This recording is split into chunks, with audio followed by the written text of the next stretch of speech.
tuberkulosis mungkin teman-teman bahkan sudah mengetahui sebagian, tetapi dalam kali ini tidak masalah ya. Saya akan bahas memperluas bagian yang namanya materi tuberkulosis.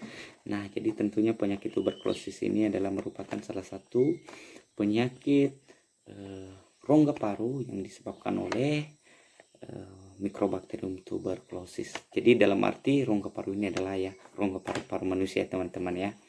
Jadi itu yang perlu kita ketahui. Tapi ada beberapa tuberkulosis atau disingkat dengan TB ya. TB kelenjar, bahkan ada TB yang namanya TB tulang. Tapi dalam kali ini adalah yang saya bahas yaitu TB paru teman-teman. Nah, jadi TB paru-paru ini ya merupakan salah satu penyakit yang disebabkan oleh salah satu kuman Mycobacterium tuberculosis atau disingkat dengan TB. Jadi mungkin menurut WHO, menurut juga Kemenkes ya, bahwasanya tuberkulosis ini adalah salah satu penyakit yang mematikan dan penyakit juga yang banyak ditakutin oleh kalangan masyarakat luas ya. Kenapa? Ya karena sifat daripada Mycobacterium tuberculosis ini adalah dapat menularkan ke orang-orang yang di sekelilingnya, keluarga, anaknya, orang tuanya ya, karena bersifat menularkan ya daripada kuman Mycobacterium tuberculosis ini. Nah, jadi tentunya teman-teman bertanya bagaimana sih cara kuman Mycobacterium itu dapat menularkan kepada orang-orang yang ada di sekitarnya atau orang-orang yang normal ya. Jadi yang pertama ya, kuman Mycobacterium itu dapat berterbangan lewat udara. Nah, jadi kita nggak tahu ya daerah kita seperti apa, terus orang-orang yang di sekeliling kita itu seperti apa ya penyakitnya, dan bila ya salah satu anggota keluarga, saudara, dan bahkan pun ada di lingkungan keberadaan kita, jadi tentunya kita dapat tertularkan melalui udara pada dahak yang telah didudahkannya sembarangan. Jadi makanya nanti pada kesempatan ini kami ya sebagai tenaga medis akan menyarankan kepada teman-teman semua, kepada saudara-saudara semua, bila ada nanti salah satu anggota keluarga kita yang telah terinfeksi yang namanya Mycobacterium tuberculosis, jadi kami sarankan agar jangan meludah sembarangan ya, dan kalau bisa pun usahakan ada tempat penyediaan atau penampungan dahak ya, sehingga dahak itu nanti dapat aman, dan kalau bisa pun nanti ambilkan salah satu antiseptik yang bisa dicampurkan ke dalam tempat dahak yang telah diludahkan oleh si penderita, agar supaya tidak terjadi penularan atau memutuskan yang namanya mata rantai penularan Mycobacterium tuberculosis. Itu sih cara penularannya teman-teman ya. Dan keberadaan di mana ada sih kuman Mycobacterium tuberculosis itu. Nah, jadi keberadaan Mycobacterium tuberculosis itu dia berada di daerah-daerah yang mempunyai kelembaban atau suhu dingin ya, karena bila kuman Mycobacterium tuberculosis itu ada dalam daerah yang kering, jadi maka Mycobacterium tuberculosis ini dapat mati ya, karena di daerah kelembaban itu mempunyai suhu yang dingin, bahkan pun lingkungan kita nanti yang becek ya, lingkungan yang sangat kotor ya, kalau kita tidak jaga kebersihan lingkungan ya, bahkan pun kita tidak menjaga yang namanya kebersihan di dalam rumah, jadi maka dapat ada yang namanya Mycobacterium tuberculosis ini. Nah, itu keberadaan daripada Mycobacterium tuberculosis. Nah, bagaimana bisa tertular ya, mungkin teman-teman tahu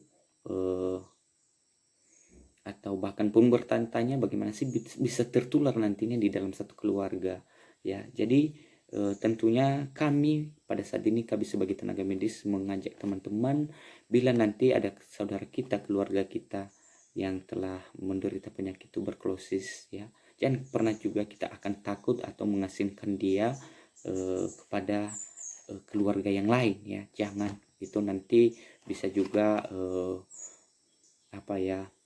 merasa terasingkan dia buat kita, dan dia juga merasa minder sama kita. Jangan teman-teman.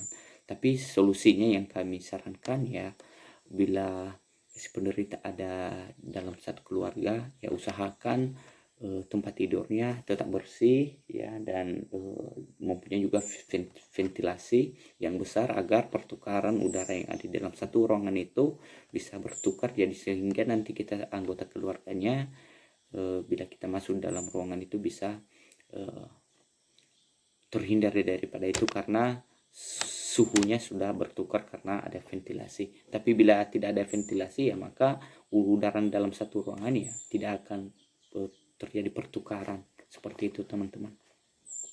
Nah kemudian mungkin juga pasti menurut pengalaman kita, bagaimana sih apa bisa tertular ya melalui gelas, mangkok, sendok atau piring yang digunakan oleh si penderita. Tentunya dalam hal ini bisa tertular dengan catatan bila si penderita pada saat menggunakan gelas, sendok atau piring, pada saat dia makan tentunya dia batuk ya kan.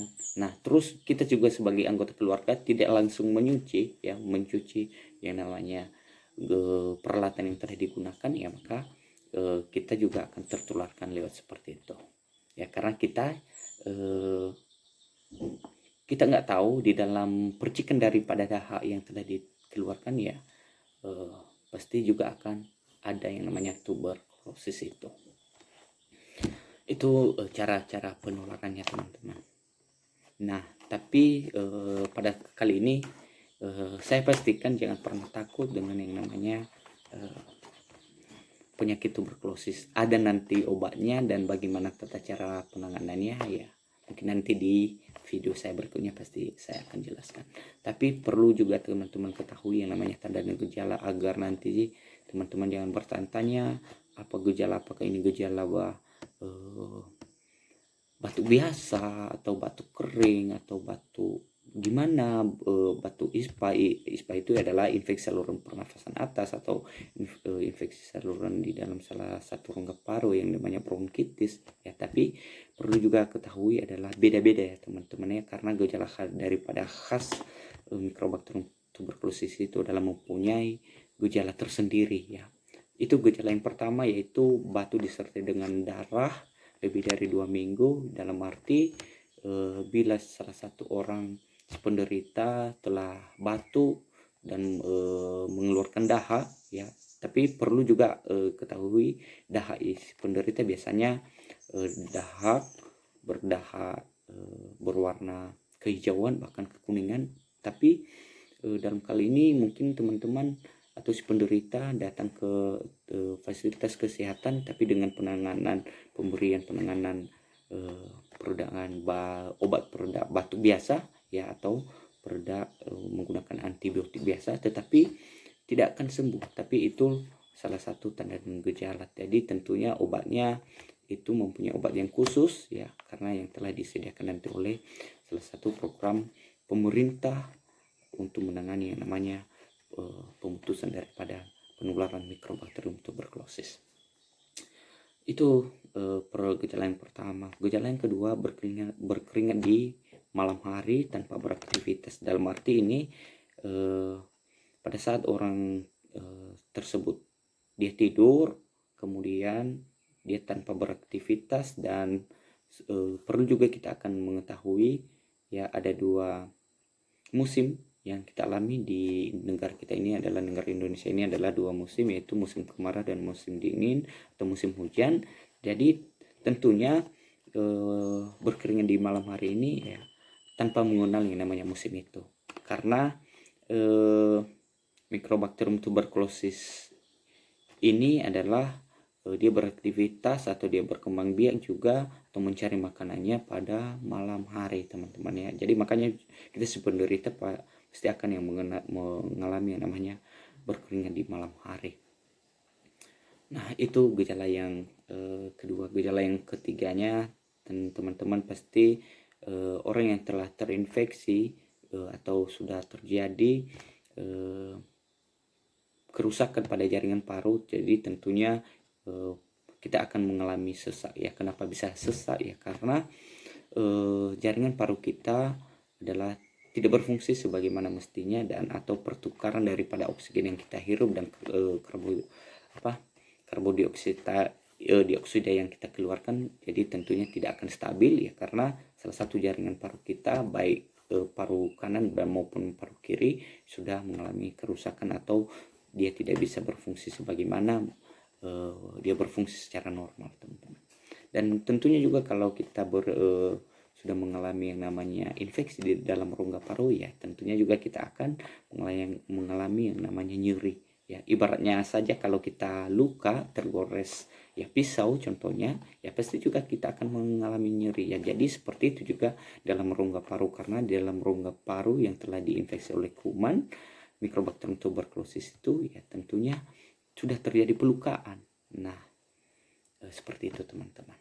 Dan tentunya kalau si penderita sudah mengalami berbulan-bulan ya tanpa ada penanganan yang khusus tentang penanganan tuberkulosis atau TB ini, jadi tentunya si penderita bahkan akan mengalami yang namanya batuk bercampur dengan darah ya. Jadi perlu kita ketahui ya, kadang-kadang kita di negara kita ini adalah kita percaya dengan penyakit yang didatangkan orang atau penyakit yang diguna-guna. Tapi perlu ketahuilah teman-teman ya, bila ada beberapa gejala yang yang terdapat pada saudara kita ini, dan ditambah dengan batuk berdarah tadi ya, tentunya segeralah periksakan diri ke fasilitas kesehatan atau ke puskesmas ya, karena pemerintah sudah menyediakan yang namanya program khusus penanggulangan penyakit TB tanpa memerlukan biaya banyak ya, hanya kesiapan mental dan komitmen menggunakan obat ya oleh si penderita, seperti itu teman-teman.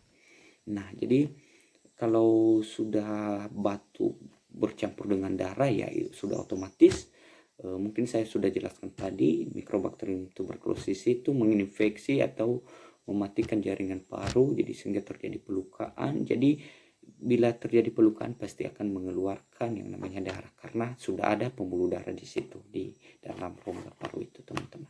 Jadi pada setiap kita batuk ya bercampur dengan itu, jadi segeralah janganlah diamkan diri, jangan juga gunakan alternatif lain selain daripada obat yang telah disediakan oleh puskesmas, rumah sakit, bahkan yang telah disediakan oleh Kementerian Kesehatan Republik Indonesia dalam penanggulangan penyakit tuberkulosis ini.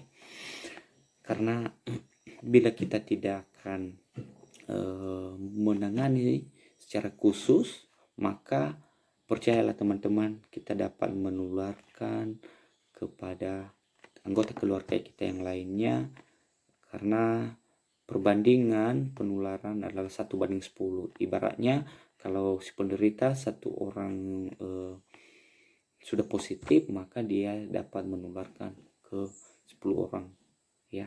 Dan kalau sudah 10 orang terinfeksi, bayangkan di dalam 1 tahun itu pasti akan menginfeksi 100 orang ya. Karena itu adalah 1:10 teman-teman.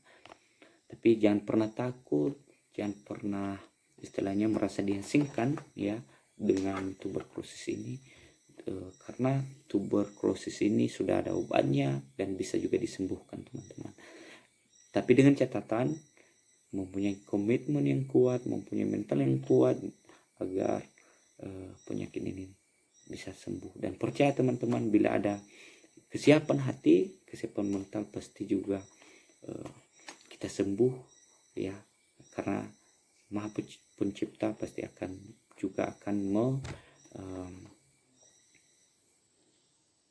memberikan pertolongan, memberikan kuasanya kepada kita ya, dan pasti juga apapun obat yang kita gunakan pasti sembuh.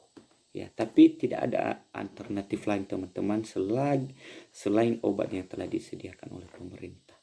Ya, percaya itu karena obat TB adalah obat yang telah disediakan oleh pemerintah atau dikatakan sudah dipaketkan dalam satu paket ya, dan digunakan juga selama 6 bulan. Apa itu nanti obatnya dan bagaimana juga tata cara pemeriksaan ke fasilitas kesehatan, ya tentunya saya akan nanti menjelaskan di video berikutnya ya. Dan saya mohon sebarkan video ini dan jangan lupa juga di subscribe agar teman-teman juga nanti bisa mengetahui video saya berikutnya, supaya juga semakin semangat dalam bekerja di dunia medis dan mendalami yang namanya ilmu-ilmu kedokteran, bahkan ilmu medis atau ilmu keperawatan teman-teman. Nah seperti itu ya teman-teman, selamat siang, selamat beraktivitas kembali. Semoga teman-teman selalu sehat, selalu kuat, dan bebas dari penyakit. Ingat, pola hidup yang sehat pasti juga akan mendapatkan rezeki yang sehat. Seperti itu teman-teman. Terima kasih.